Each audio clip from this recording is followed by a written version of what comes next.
Il-Kummissjoni Ewropea approvat il-fondi għas-Central Link Project. Dan ifisser li issa fadal biss permessi mill-Awtorità tal-Ippjanar sabiex dan il-proġett li ser jindirizza l-problema ta' traffiku fiċ-ċentru tal-pajjiż ikun jista' jibda fil-bidu tas-sena d-dieħla.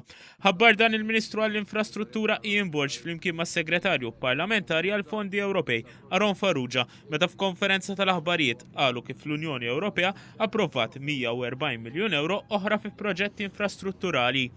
Dan huwa proġett importanti ħafna, proġett ilu l-xkaffa għal 20 ta' snin u qatt ma ġie implementat mill-Partit Nazzjonalista fil-Gvern saħansitra iddikjara b'mod iżolat li huwa kontra dan il-proġett. U issa għandek ukoll finanzjament Ewropew li huwa garanti talih.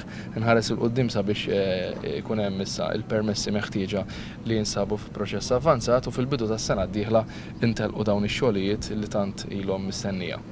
Is-Segretarju Parlamentari Aron Farrugia żied li l-Unjoni Ewropea approvat ukoll il-proġett tal-flyovers fil-Marsa u l-mini ta' Santa Lucia u proġetti fil-Port il-Kbir.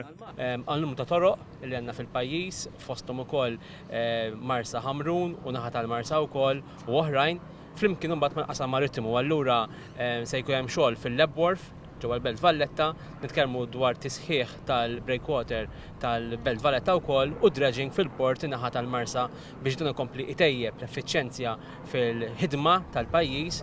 Dan il-proġett mistenni jżid il-kapaċità tal-Port il-Kbir sabiex ikun jista' jilqa' aktar vapuri.